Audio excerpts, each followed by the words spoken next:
শুভ সকাল সবাইকে। এখন বাজে হচ্ছে সকাল 7টা, কিন্তু বাইরের পরিবেশ দেখেন, পুরো অন্ধকার হয়ে গেছে, কালো হয়ে গেছে। আশপাশটা দেখে মনে হচ্ছে এই সকাল 5টা বাজে এরকম একটা ব্যাপার, কিন্তু বাজে হচ্ছে 7টার মতো। কিন্তু আবহাওয়া দেখে মনে হচ্ছে ঝড় বৃষ্টি হবে। অলরেডি একটু হালকা হালকা হাওয়া শুরু হয়ে গেছে। আর আকাশের অবস্থা দেখেন, পুরো একদম মেঘে ঢেকে গেছে, কালো মেঘে ঢাকা আকাশ। চারিদিক দেখে মনে হচ্ছে সেই মুষলধারে বৃষ্টি হবে। দেখা যায় কি হয়, অপেক্ষা করতেছি। তো ওইদিকে রান্নাঘরের যোগাযন্ত্র করতেছি, মানে রান্না বান্না শুরু করবো আর কি, সেরকম একটা ব্যাপার। আর এদিকে আকাশের অবস্থা দেখে মনে হলো যে ব্লগটা এখান থেকে শুরু করা উচিত। এত সুন্দর একটা আবহাওয়া, এটা থেকে ব্লগ শুরু করা উচিত। তো দেখি কি হয়, ঝড় হয় না বৃষ্টি হয়, আপনাদেরকে অবশ্যই আপডেট দেব। এখন চলে আসছি রান্নাঘরে। এখানে যে কাঁচামরিচ নিতেছি। আজকে রান্না হবে ডিমের তরকারি, একটু অন্যরকম স্টাইলের মা রান্না করবে। আর তার সাথে হচ্ছে কচুরলতি, শুটকি মাছ দিয়ে বাচ্চাদের জন্য মাংস রান্না করব। আর সারার জন্য টিফিন বানাতে হবে। যে অবস্থা মনে হচ্ছে বৃষ্টির জন্য স্কুলে যেতে পারবে না। যাই হোক, কিন্তু টিফিন তো বানানো স্টার্ট করে দিয়েছি। আজকে বানাবো হচ্ছে ডিমের চপ। আগের দিন ডিমের চপ দিয়েছিলাম, সারার খুব পছন্দ হয়েছে, আমাকে বলেছে আজকেও ডিমের চপ দেওয়ার জন্য। তার জন্য আর কি প্রিপারেশন করে রেখেছি। এখন জাস্ট মেখে চপটা ভাজবো। তো অবস্থা দেখে তো মনে হচ্ছে না স্কুলে যেতে পারবে। তো দেখা যাক, টিফিন বানিয়ে রাখি, না যেতে পারলে এমনি খেতে পারবে। তো এখানে পেঁয়াজ আর কাঁচামরিচ ধুয়ে নিচ্ছি। পেঁয়াজ কাটবো, কাঁচামরিচ কাটবো।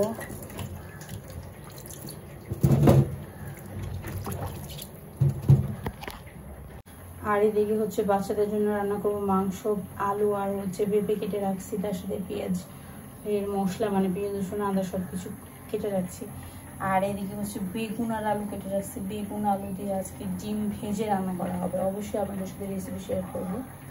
এই যে এখানে চপ বানানোর জন্য সব কিছু রেডি করছি। ডিম সেদ্ধ, আলু সেদ্ধ, আর এটা হচ্ছে চাট মশলা, মানে হচ্ছে 5 ফোড়ন গুঁড়ো আর কি। সব ধরনের গুঁড়ো মশলা আছে, যেমন জিরে, ধনিয়া, রাঁধুনি, মিষ্টি, সব কিছু একসাথে মিক্স করে গুঁড়ো করা হয়েছে। তো এটা দিয়ে চপ করলে খুব ভালো লাগে। আর বাচ্চাদের তো আসলে এভাবে ঝালের প্রয়োজন হয় না, শুধু এই মশলাটা দিলেই হয়, কারণ এটার মধ্যে শুকনো মরিচ আছে, এই জন্য আর কি। তো সকালের আবহাওয়া দেখে মনে হচ্ছিল যে ঝড় বৃষ্টি হবে, কিন্তু এখন মনে হচ্ছে না যে ঝড়ও হবে না, বৃষ্টি হবে না, সব কিছুই চলে গেছে। এরকম তো হাই কথায় বলে না যে যত মেঘ তত ঝড় বা বৃষ্টি হয় না, আজকে ব্যাপারটা সেরকম হলো।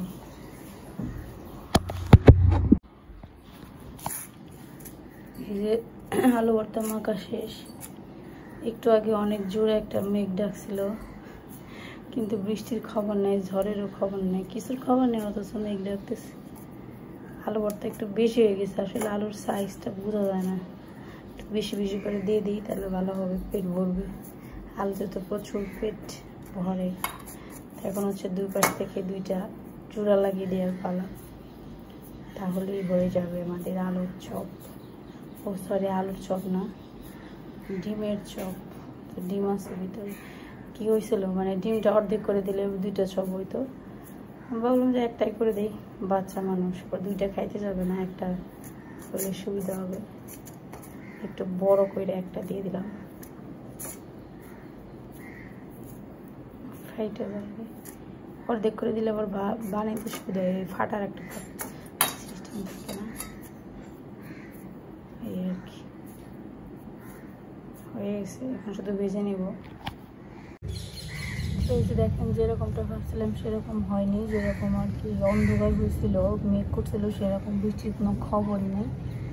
তো হালকা হালকা একটু ছিটি ঘোরা পড়ছে, পড়ার পরেই দেখেন আবার আবহাওয়া একদম আগের মতো মনে হয়েছে, আকাশ পরিষ্কার হয়ে গেছে। কিন্তু মেঘ ডাকতেছে, মনে হইতে যে অন্য জায়গায় আর কি বৃষ্টি বা ঝড় হইতেছে। কেন যে আমাদের এখানে বৃষ্টি হয় না, শীতের মাঝে মাঝে ভালো বৃষ্টি হলে একটু শান্তি লাগে। যাই হোক, ক্লিয়ার করার। তো সারাদিন ঘুম থেকে তুলি, ভাবছিলাম যে স্কুলে পাঠাবো না, যদি বৃষ্টি নামে। তো ঝড় বৃষ্টি তো কিছুই নামে না, তাহলে ঘুম থেকে তুলতে হবে। এই যে সারা অনেক টিফিন হয়ে গেছে, বৃষ্টি দেখতে যায় টিফিনটা একটু পুরা পোড়া হচ্ছে, সমস্যা নেই, এই সাইডটা ভালো আছে। নামিয়ে ফেললাম, ঠান্ডা হয়ে গেলে বক্সে ভরে দেবো। আর ওই যে দেখেন বাপ বেটি বেটা সব শান্তিতে ঘুমাইতেছে, ওদের শান্তি এখন আমি ভঙ্গ করবো। তোর সবটা খেয়ালাম আমি, তবে বুঝি শুনি কত সুন্দর একটা টিফিন বানিয়ে দিলাম। ও তেমন পর্যন্ত উঠে স্কুলে যেতে পারছ। সারাটার চেন খুলতো, তাই সারা ব্যাগের চেনটা খুল। ঘুমের মধ্যে এতটাই বিভোর হইছ, যা তাড়াতাড়ি ব্রাশ করাই যা। সারা টিফিন রেডি, সারা ব্যাগও রেডি, এখন সারাকে রেডি হইতে হবে।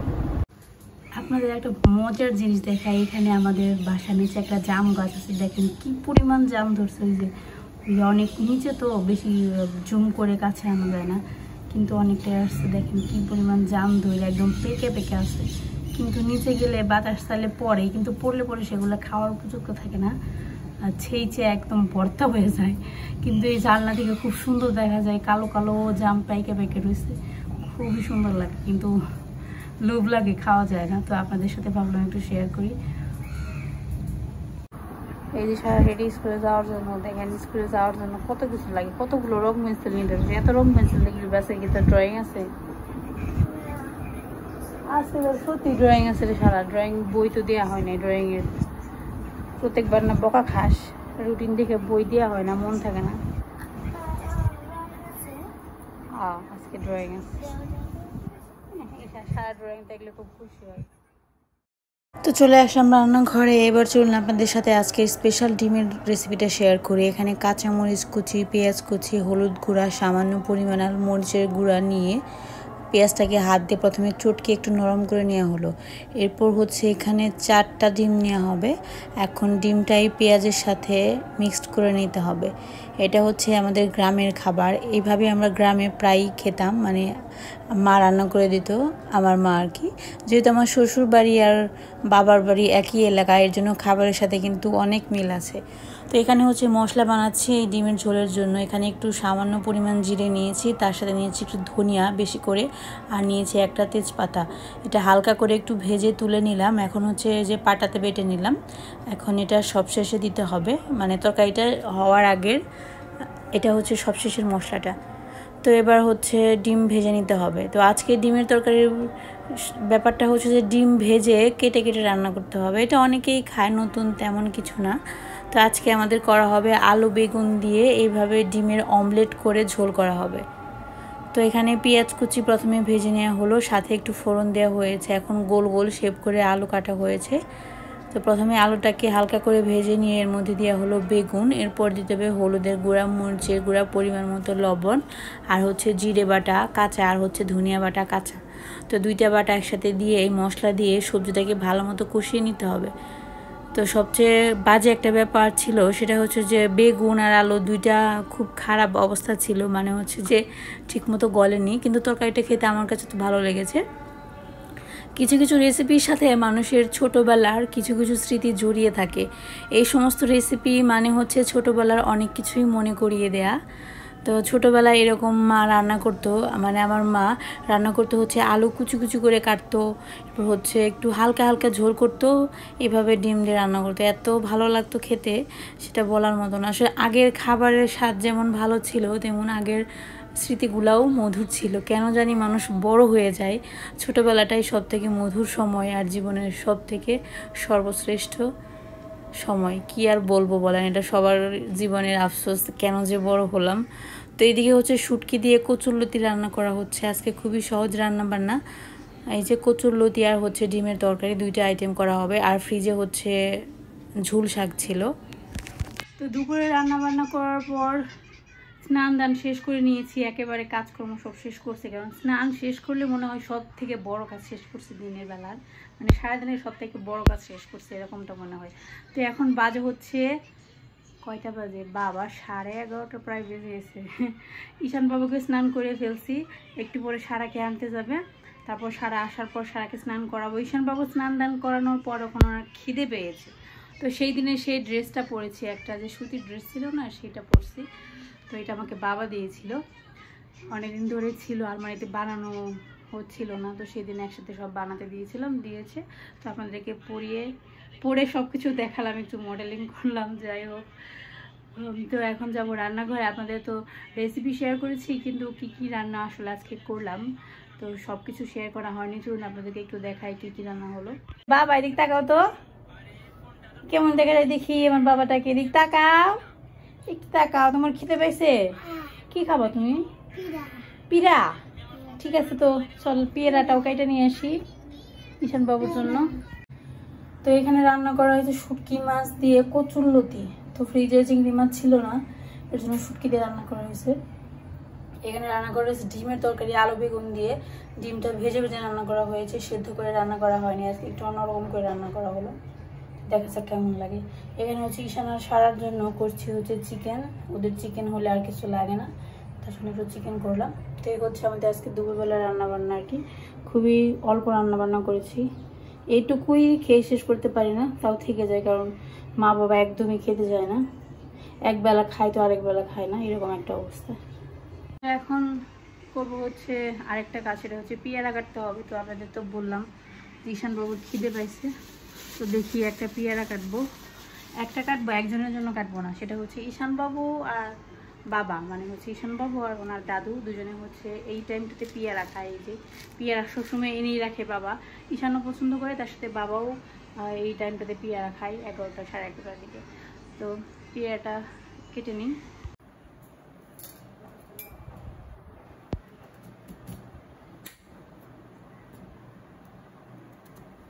পেয়ারা নেব।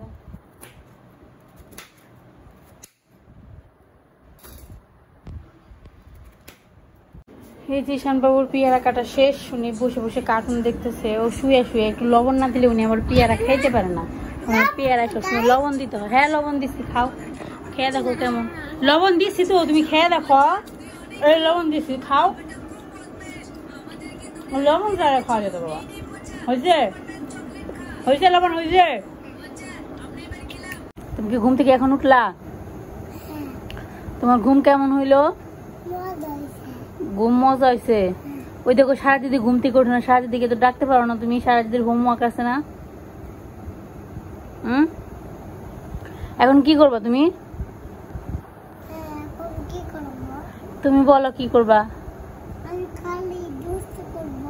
কি বান্দরামি করবা? দেখছেন অবস্থা, কি দুষ্ট হয়েছে ঈশান বাবুটা, নিজে নিজে স্বীকার করে এখন শুধু দুষ্টামি করবো। এই ঈশান বাবুর জাতীয় খাবার পেয়ারাগুলো এত মিষ্টি, তাই না ঈশান? ঈশানের এই পেয়ারাটা অনেক ভালো পড়ছে, অনেক মিষ্টি হয়েছে, তাই না? ঈশান গান গাও তো। হাই কেমন আছো? তারপরে কি একাই গান গাও, একটা শুনি গাও। তাহলে তুমি একটা কবিতা বলো, হাট্টিমা টিম টিম বলো। তারপরে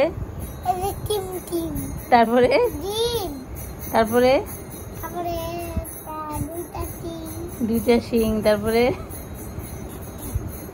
কবিতা বলার সিঁড়ি দেখেন, হাট্টিমা টিম টিম টিম টিম ডিম, তারপর দুইটা শিং। হ্যাঁ ঠিক আছে, খাও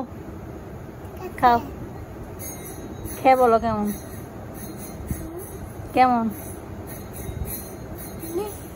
মিষ্টি, তোমার মতো মিষ্টি, তাই না? ঈশান হলো ভদ্র লোক, মানে ভদ্র দুষ্ট লোক আর কি।